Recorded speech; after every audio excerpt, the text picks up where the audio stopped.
sou Adriana Oliveira e estou aqui com a Priscila Almeida e vamos iniciar o podcast Trocas Preciosas, reconhecendo possibilidades e criando caminhos. Este podcast é psicoeducativo e conta com especialistas para trazer suas vivências em primeira pessoa, bem como conteúdos que nos ajudarão a ampliar nossa visão nos temas discutidos. Não temos a intenção de trazer um certo ou errado, e sim dividir caminhos possíveis. Compartilhar a nossa humanidade em comum, trazer um olhar reflexivo e nos sensibilizarmos que as mudanças muitas vezes precisam vir de um olhar coletivo. A materialização deste podcast só foi possível pelo apoio de todos os nossos convidados, que generosamente se disponibilizaram em nos apoiar, oferecendo suas experiências e conhecimentos. Vale lembrar que não somos especialistas em podcast, somos curiosas e temos uma avidez por conhecer histórias e diferentes pontos de vista. Convidamos você a nos acompanhar com este olhar de que estamos construindo um percurso. O nosso primeiro episódio hoje é com a nossa querida Lígia Zottini, falando de futuros. Lígia é fundadora do Voicers, um ecossistema digital de educação que busca democratizar o acesso às tecnologias e tendências futuras, que ajudarão a desenvolver as pessoas a usá-las de forma exponencial e positiva. Promove experiências de futuros através de palestras, workshops, treinamentos e curadorias, com os temas Novas Tecnologias, Novos Humanos e Novos Ecossistemas, com uma jornada de 15 anos na indústria de tecnologia e 20 anos na educação. Lígia participou de 2 TEDx, vale a pena assistir. E a mãe da Belle, uma linda menina de caixinhos dourados. Com o tema Estamos nos extraindo do presente? Será que pensar no futuro nos ajuda a olhar para o nosso agora? Lígia, quero te dar boas-vindas e dizer que estou feliz por você estar aqui com a gente, porque a admiração, você sabe que é gigante, e eu estou muito feliz. Bem-vinda. Adri, Pri, é uma honra minha estar aqui, a admiração é super recíproca. É a pessoa que eu conheci digitalmente, a Adriana, que é a mais próxima de todas, inclusive daquelas que eu consigo entender fisicamente. Tem uma conexão bonita aí. Pri, estou te conhecendo hoje, mas eu acredito nos elos. Então, vai ser um papo, uma troca muito preciosa mesmo. Ok. Então, nós vamos começar exatamente com a pergunta do episódio, né? E estamos nos extraindo do presente? Será que pensar no futuro nos ajuda a olhar para o nosso agora? Qual a sua visão sobre isso e o que tem estudado? Adri, Pri, eu acho que eu gosto de acreditar que, da mesma forma que existem várias camadas, né, o futuro chega em camadas, a realização do presente também tem esse nível de camadas, né, proporcional à quantidade de futuros que a gente consegue antecipar no sentido de produzir visões, cenários e coisas pelas quais eu quero percorrer. Então, geralmente as camadas, elas estão correlacionadas com o nível de consciência que se tem. Então, dizer que talvez estejamos todos distraídos é muita coisa, mas existem muitos níveis, né, de distração que nos faz ficar perdidos em relação a qual a melhor forma de planejar, né, de vivenciar experiências de cenários futuros e trazer para o agora, para que esse agora tenha também camadas de maior consciência. Eu acho que é uma dança entre o lá e o aqui, o depois e o agora, sabe? E a palavra-chave, enfim, o que destrava tudo isso é quão consciente eu estou. Uhum. E Lígia, particularmente quando eu penso assim em futuro, sempre me vem a palavra curiosidade. O Paulo Freire, em uma das suas literaturas, ele diz que não haveria criatividade sem a curiosidade que nos move e nos põe pacientemente impacientes diante do mundo que não fizemos, acrescentando a ele algo que fazemos. Ao seu ver, como olhar para o mundo e encontrar motivação para investigar, sonhar futuros mais benéficos para nós, além das nossas bolhas, assim, não só para as pessoas que a gente gosta, mas para o coletivo.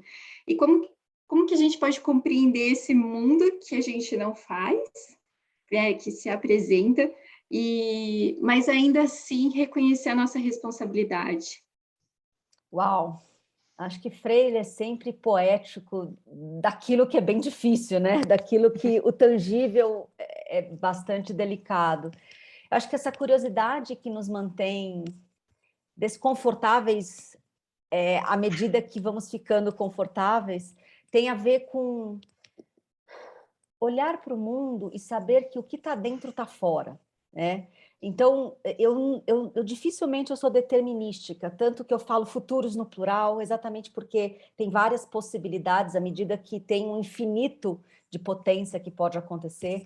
Da mesma forma que eu olho para o fora, e são muitos mundos acontecendo. É que o que nos passa pelas janelas oficiais, e graças a Deus a gente tem, ou as deusas, ou seja lá o que for essa inteligência coletiva, mas na força de expressão, a gente tem janelinhas agora, que são essas que a gente está tendo essa oportunidade de trocar, assim, são 3 janelas, né?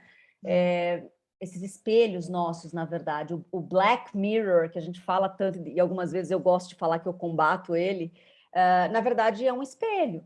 Então, desse lugar, quando a gente tinha as informações chegando de um único canal, ou dos canais principais, dá a sensação de que o mundo é todo igual, né? E todas as vezes que a gente vê as macroinformações, elas têm esse teor muito catastrófico, uma fórmula de medo, uma fórmula que a gente fica sempre prestando atenção naquilo que é alarmante. E, de fato, estamos vivendo. Vivemos uma pandemia, ela ainda não foi embora, nós estamos com uma guerra eminente, real, na terra do meu pai é ucraniano. Então, foi um movimento muito sensível para mim, do ponto de vista ancestralidade.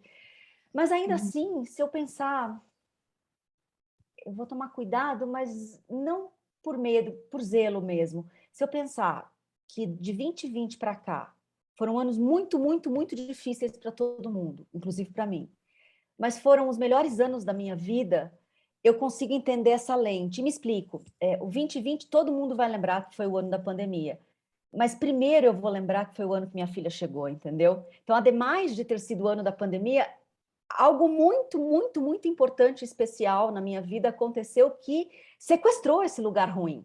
Então, desses macro e micro movimentos, eu acredito que sim, a gente tem que se colocar a serviço, e o serviço qual que é a essência do seu coração? O que te move de verdade, né? Eu venho fazendo uma série de estudos dessa energia do cardíaco, essa energia da potência da sua verdade, cada um chama de uma coisa, né? Do propósito. Na verdade, qual que é a potência da sua essência? Geralmente, se você está distante dela, você vai estar mais conectado às macro tendências, às macro notícias, e vai ficar muito influenciado por elas.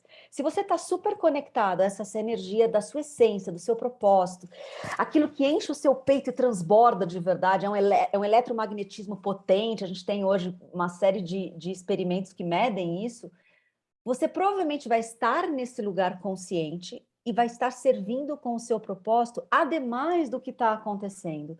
E aí eu te convido a experimentar, ou pelo menos se você já vive mais ou menos o que eu acabei de descrever, a relembrar o que foi esses últimos 2 anos e meio, que foram muito difíceis planetariamente. Mas como é que foi no seu microplaneta chamado o nome que você nasceu? Eu acho que tem um pouco disso tudo, sabe? Quando todas as vezes que eu bato muito na tecla, meu trabalho é fazer pesquisas e cenários de futuros, e a gente sempre gosta de retratar os desejáveis, os saudáveis, é porque o mundo está cheio de cenários não desejáveis e não saudáveis. E eu acredito muito, sabe, Pri, que aquilo que te inspira faz você pensar. E o que você pensa é a potência de materializar. Que você tem inspirações para melhor pensar, sabe? Uhum.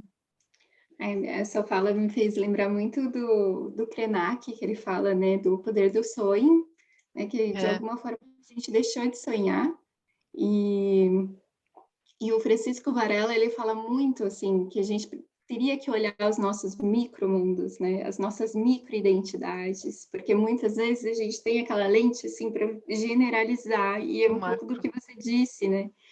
E tem uma outra coisa que também me chamou a atenção, que você colocou, que você falou, né, coloca o futuro no plural, né, então são futuros. E o Wolfgang, que é estudioso sobre paz, ele também fala que existem muitas pazes.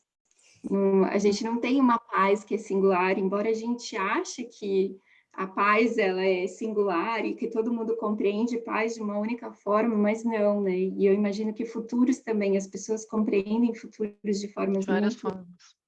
né?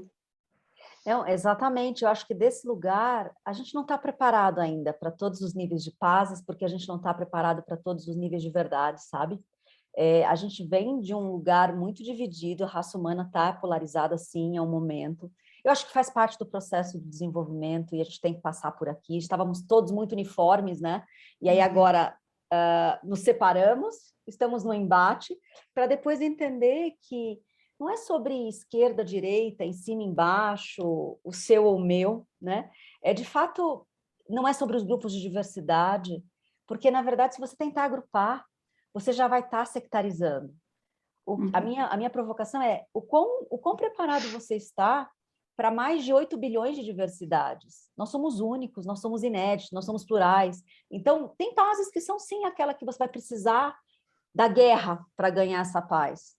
E vão ter pazes que, de repente, você vai precisar se colocar no alto de uma montanha e emanar a energia de paz.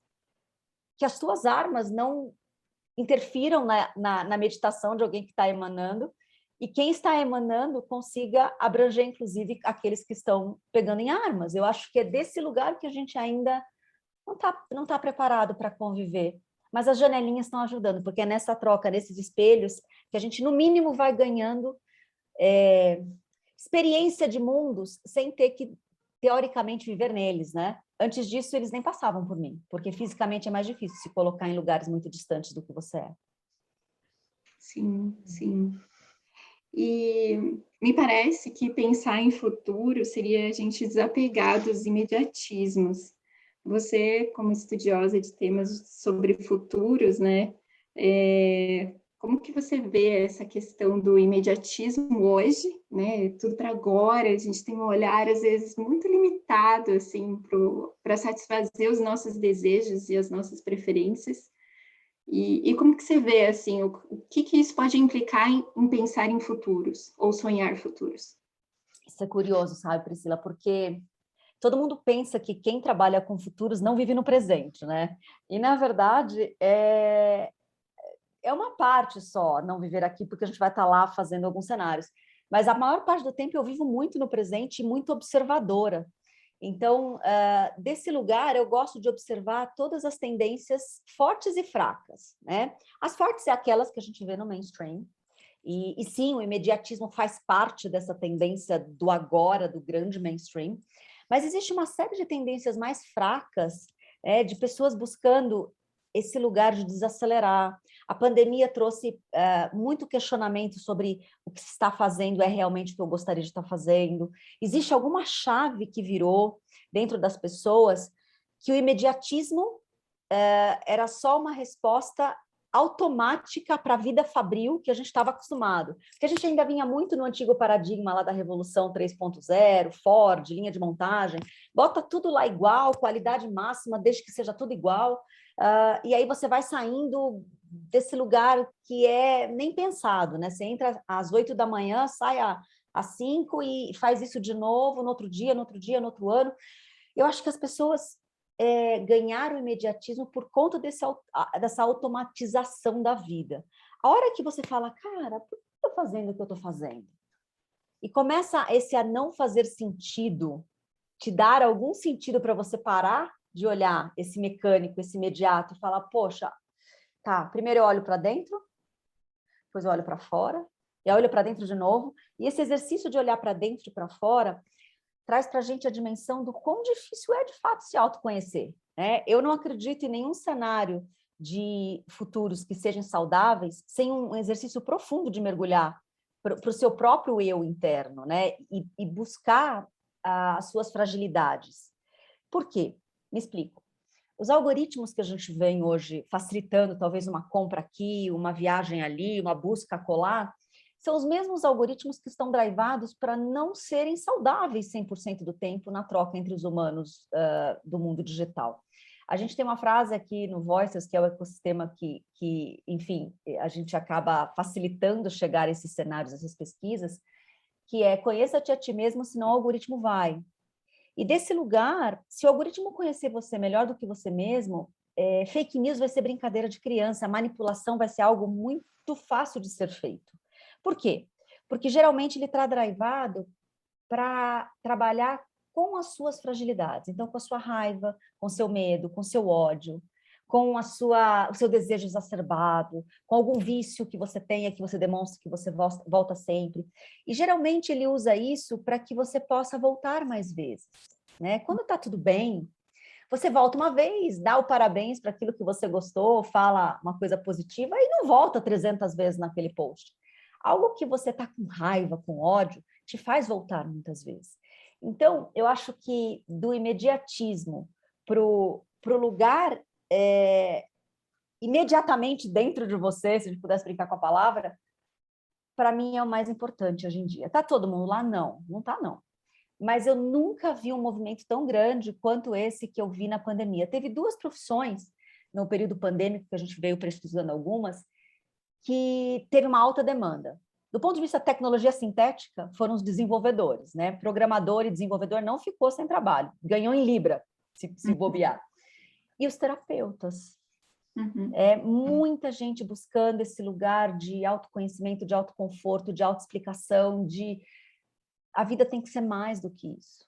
Então, eu aposto muito nessa tendência ainda mais leve, mas que ela nunca foi tão grande quanto ela já está agora. Sim, sim. Eu vejo as pessoas reconhecendo que estão em sofrimento e buscando algo, né? Mas ao mesmo tempo você vê desde de 2020 toda essa transformação e esse olhar mais atento para essa mudança, né? E com isso você vai formatando suas ações para esse presente, para trazer um futuro mais benéfico para todo mundo. Exatamente. Todas as vezes que você consegue fazer essa sua releitura, um passo à frente nessa consciência, da onde você saiu não some de dentro de você. Então você de fato traz um olhar mais sabido em relação aonde eu quero ir. E aí é onde começa, né, a trazer os cenários mais ideais para o presente, para que você possa começar a percorrer. Lígia, você falou muito sobre consciência, né?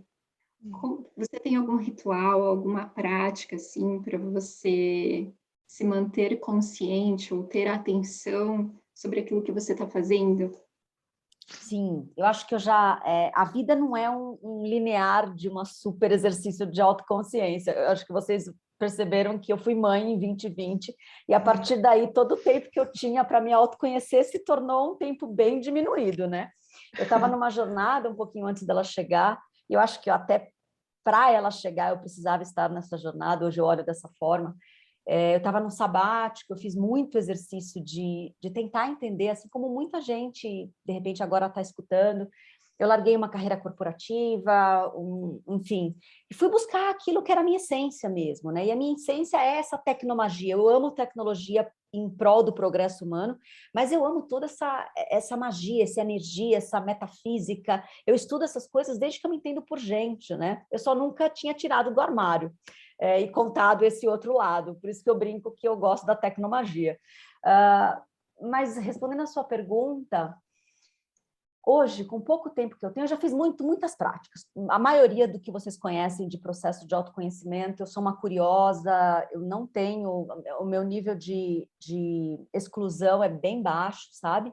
Eu me sinto conectada a algo, eu vou experimentar, mas hoje eu estou com uma criança que tem 1 ano e 10 meses, a minha dedicação é total a ela, né? Até pelo processo pandêmico, por uma escolha pessoal,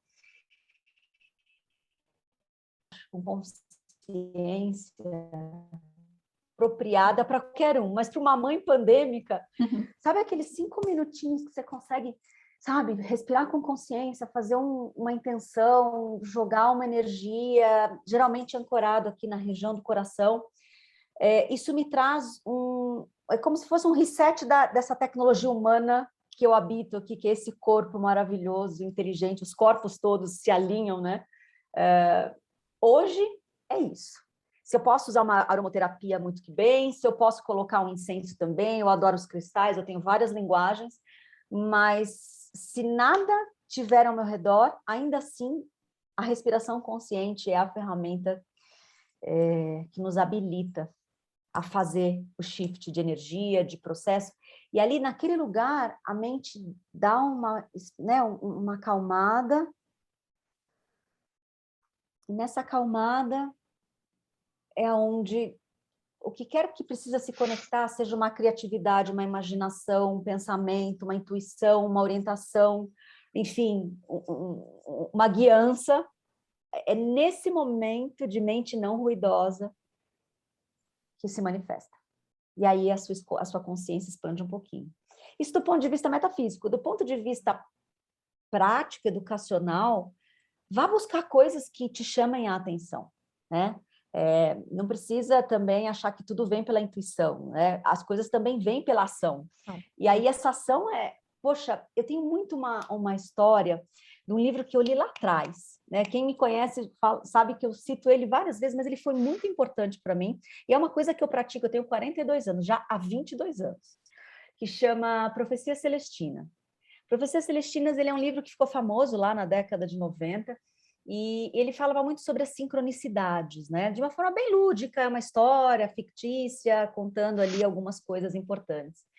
E eu lembro que ele falava assim, toda vez que você tiver uma encruzilhada na sua vida, e fisicamente, num caminho que tiver, né, estrada para cá, estrada para lá, vá pela estrada que brilhar mais. E brilhar é que você olhar e tiver mais colorida, ou a luz do sol estiver incendindo, alguma coisa brilhar, né?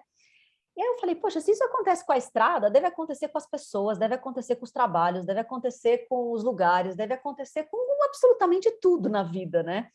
Então, eu costumo exercitar, além da intuição, essa ação sincrônica, né? Para ajudar a sincronicidade a chegar. O que brilha mais? Aquele tema está brilhando mais, aquela pessoa está brilhando mais, aquele trabalho está brilhando mais, aquele final de semana desse jeito está brilhando mais. Vai no que brilha mais. Com certeza vai ter um caminho sincrônico que vai te ajudar a expandir aí o próximo passo. É sempre o próximo passo, gente. Nunca precisa ser a expansão inteira, né? É só até o próximo passo.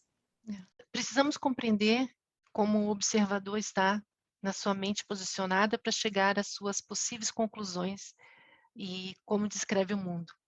Como trazer mais consciência sobre o aspecto para não continuar reproduzindo pensamentos que sejam colonizados no futuro? Boa.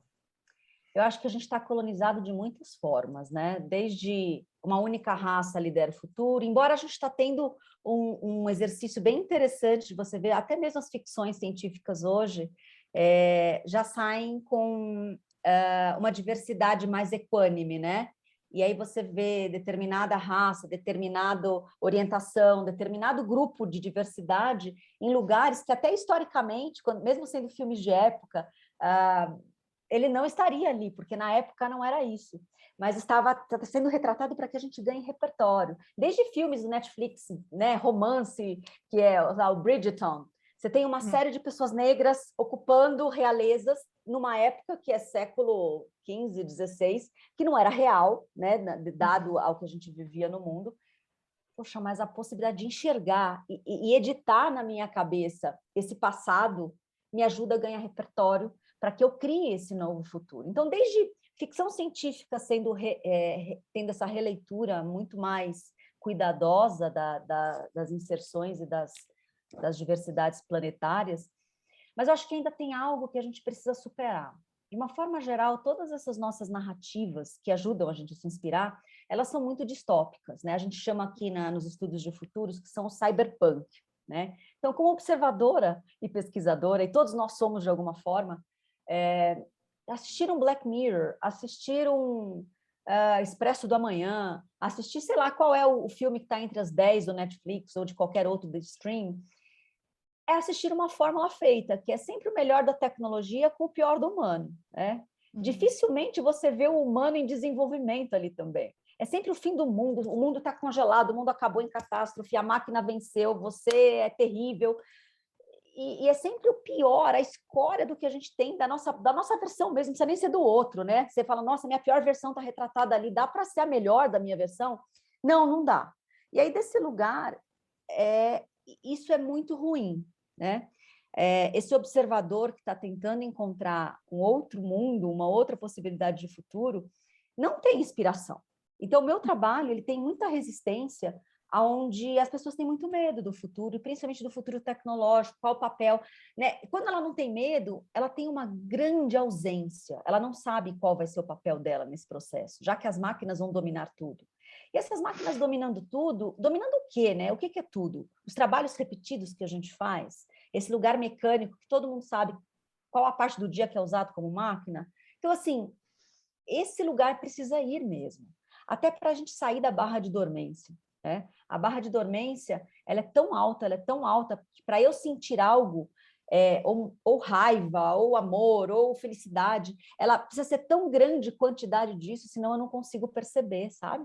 Então, a hora que as máquinas vêm para esse lugar e a gente vai ter esse tempo, que hoje a maioria nem sabe o que vai fazer com ele, é onde o meu trabalho hoje está todo pautado em falar, poxa, a gente vai ter muito tempo para desenvolver as tecnologias humanas. Né? E o que são? É tudo aquilo que seu corpo é capaz de produzir a partir desse lugar de consciência, entendeu? Porque a consciência é o que te difere dos animais e é o que vai te diferir de máquinas inteligentes. A inteligência artificial, ela é inteligente artificialmente. Ela jamais vai conseguir produzir consciência. Uhum. E, Lígia, você conseguiria citar 3 futuros assim que você sonha? Sim.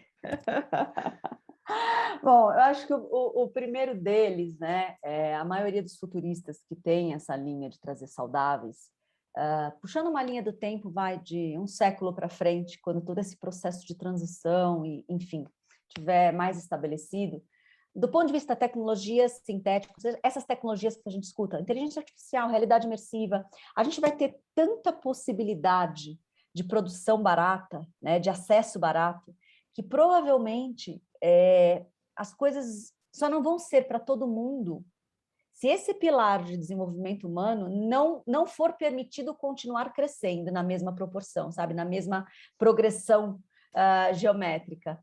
Porque as máquinas vão trazer uma facilidade muito grande. Vou dar um exemplo na área de saúde, que eu acho que todo mundo é tocado pela saúde. Imagina que hoje, né, sei lá, no Brasil, a gente tem um grande laboratório que toca uma série de exames, e todos eles, 60% dos exames que são recolhidos por dia, precisa chegar na central aqui em São Paulo para ser processado e depois sair os resultados. Imagina quando a gente tiver sensores, microsensores, nanosensores nos nossos corpos, eles falam que essa é a parte mais cara do preço de fazer um exame laboratorial. A gente mandar informação da nossa saúde 24/7, seja porque a gente tem nanosensores, seja porque o espaço do nosso banheiro, o espelho vai capturar mensagem, aquilo que a gente for, de repente, excretar, vai dar informação, porque vai ser inteligente a captura. Enfim, a máquina trabalhando a nosso favor para manter a nossa saúde o tempo todo ali sobre análise, sobre vigilância.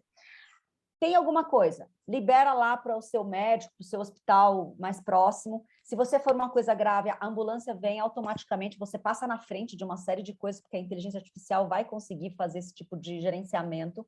E chegou lá, você vai ter tanto um médico, né, biológico, quanto inteligências artificiais, braços que podem te operar com precisão única, com o objetivo de te manter saudável, de te curar.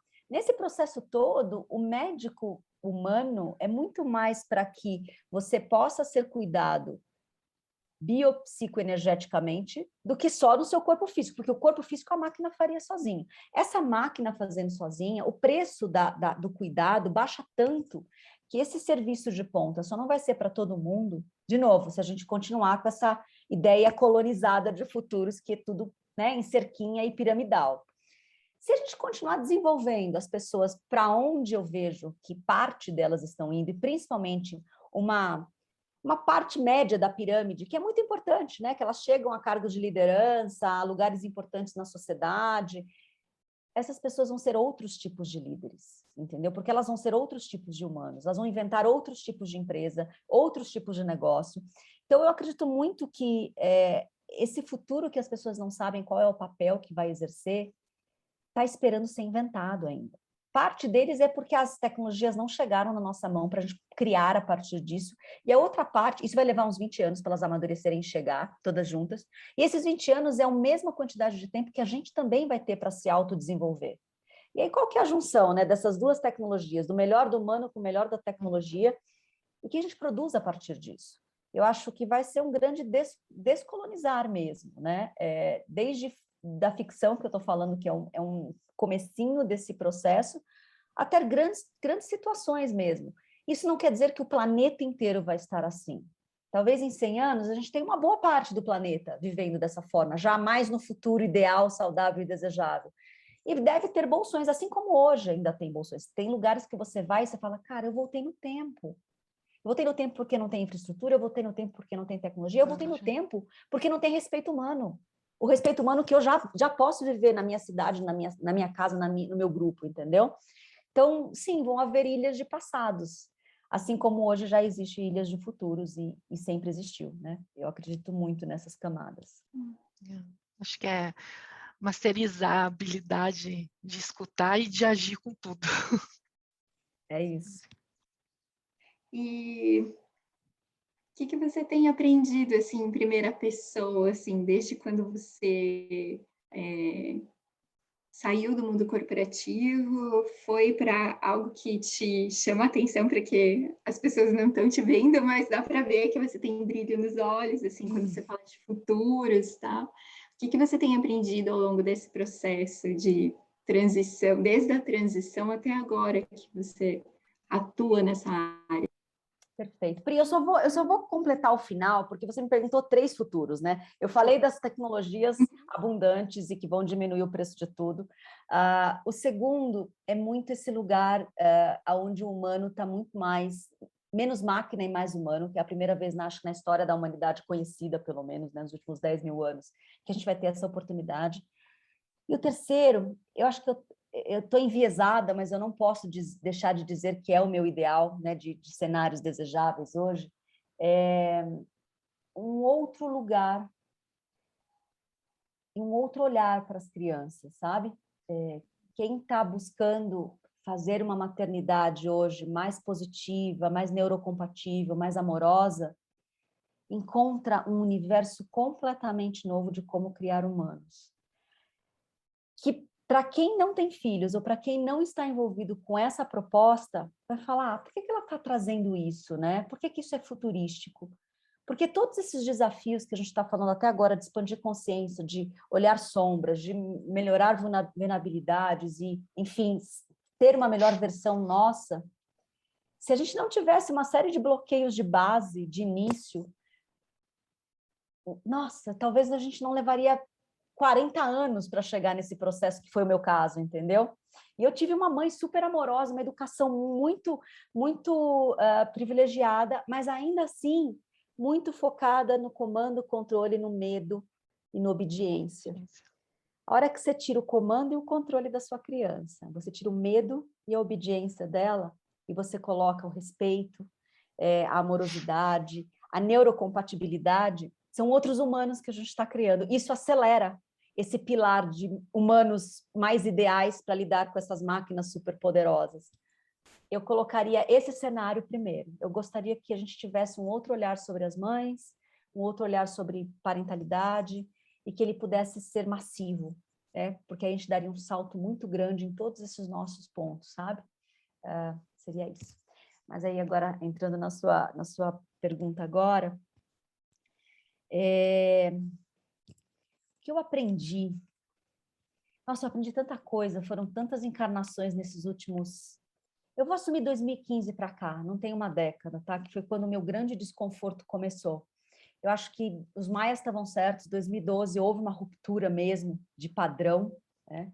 Eu tinha uma vida muito ideal para mim, muito ideal para a maioria das pessoas da geração. Eu estava numa empresa incrível, eu tinha uma carreira potente, eu tinha viajado o planeta, eu tinha muitas possibilidades. Em 2012 eu morava em Nova York, eu estava muito feliz. E a partir de 2012, aquele lugar de realização, né, que tinham sonhado para mim, como antiga geração, começou a degringolar. Em 2013 eu já voltei e a coisa ficou meio desencaixada. 2014 eu recebi uma promoção que me levou para um lugar onde eu fiquei mais perto de ver o que era o poder, né, no topo de uma pirâmide. E eu olhava aquilo e eu falava, cara, isso não faz sentido para mim, né? Eu não quero poder para ter esse monte de burocracia. Eu queria o poder para facilitar as coisas ao meu redor, né? Mais para dar acesso do que para ficar nessa loucura aqui. E aí, em 2015, eu resolvo sair da grande corporação, 2016, faço um movimento para um lugar de startup, achando que o menor ia ser o encontro. E, na verdade, não foi também. E aí é onde eu faço esse movimento de sabático. Então, se eu tivesse que dizer o que eu aprendi, foi que o seu grande processo, ele vai acontecer. Quanto mais consciente você tiver, menos dolorido ele vai desabrochar. No meu caso, foi muito dolorido. Eu fiquei doente, eu tive crise de ansiedade, eu tive uma série de... Eu fiquei muito, muito perdida por muitos meses, né? Até começar esse voltar. Sabe por quê? Porque, no meu caso, eu era muito egocentrada. E quem é muito egocentrada, porque nasce desse lugar de competição, de exacerbar o poder pessoal, essa coisa toda, o teu ego te controla muito. Você tem que estar muito quebrado emocionalmente para falar, eu estou tão triste, eu estou tão vazia, eu estou tão... que pode ser qualquer coisa. Você larga o controle, entendeu? E eu acho que desse lugar é onde as coisas acontecem. Se você está mais autoconhecido, você está menos controlado, porque você vai permitir que as coisas aconteçam mais em fluxo, mais sincrônico. Se você ainda não conseguiu resolver aquela situação, você vai buscar ferramentas, várias linguagens para te ajudar a chegar lá. Você não quer fazer as coisas, como você disse lá no começo, imediatamente. E aí vai indo mais suave. Você não precisa se quebrar, ser quebrado num profundo processo para você largar o controle. Você já está mais ali, né? Aqui, ali, controla um pouquinho, depois eu solto, até que você vai indo, vai indo. Então, se eu tivesse que dizer o que aconteceu na minha vida foi, até chegar ao controle total de falar, olha, eu me entrego, foi uma gravidez muito mágica, mas nem um pouco planejada no meio de uma pandemia, foi isso. Quanto mais você largar o controle e confiar, né, ao invés de controlar, mais o processo vai acontecer, da sua essência acontecer. Quanto mais você tiver egocentrada, uma série de ilusões pessoais, vai acontecer da mesma forma, só que vai precisar quebrar, que nem eu, para depois sair do outro lado. E vai acontecer, porque se chegou a sua hora, vai acontecer. A gente quebra, não tem jeito. Quando chega o momento, alguma coisa vem te dizer e vai te quebrar para você poder se reconstruir de novo. É sempre bom te ouvir. A sua fala vem de um lugar humanizado e também de uma expansão enorme e nos permite olhar e, ao mesmo tempo, aprimorar para um futuro, assim, aquele futuro que está chegando. E é um sentir que esse futuro ele não vai ser frio, né? Já que teremos, como eu posso dizer assim, teremos mais repertórios, como você fala, né? E vamos estar melhor preparados para investigar, ensinar e sonhar com futuros benéficos para nós e para o coletivo. E o futuro está acontecendo a cada movimento que vai ocorrendo à medida que a nossa conexão se amplia no tempo. É isso. Exatamente. Exatamente, Adri. Viagem fora, viagem longe, mas viagem dentro também, viagem fundo. Essa é a grande jornada aqui. Vai acontecer certamente, desde que a gente saia daquilo que se repete. Ai, muito obrigada. Eu ficaria aqui horas te escutando, trocando. Me identifiquei com muitas partes que você foi comentando, assim, dos recortes, né, do que vem acontecendo. E muito bom te ouvir. É uma alegria que tantas pessoas ter a oportunidade de ouvir tanta coisa bonita, assim, que você disse, de consciência, e olhar para os futuros, né, de uma forma muito mais aberta. É isso, eu gosto muito de fechar, eu falo muito essa frase em fechamento, sabe, Pri? São 20 anos o que nos separa de um poderio tecnológico sem precedentes. E também uma jornada de expansão dessa humanidade que eu também acredito ser sem precedentes. Então, se tudo der certo, a maioria das pessoas que nos escutam tem idade para estar viva. 2 décadas são décadas importantes, mas é o suficiente para estarmos todos aqui, se der certo. E aí tem uma frase dos Índios Hope que eu gosto muito, e a Adri vive me marcando na internet, né? É uma grande poesia, um grande falar, né? Eles geralmente entoavam isso, frente a algo muito importante que iria acontecer, uma batalha, uma viagem. E joguem, né? Índios Hope, e joguem essa frase. Eles dizem assim no final, que nós somos aqueles por quem estávamos esperando. Não vão haver outros, é a gente mesmo, né? Só que é uma grande fala, vale a pena jogar no Google, Índios Hope, nós somos aqueles por quem estávamos esperando, e aí ler. Nada mais atual do que o que eles diziam lá no século XII. Eu acho que também esperando uns aos outros. É isso. É isso. Então tá bom, muito obrigada pela sua presença. Obrigada a vocês. Um grande beijo. Beijos.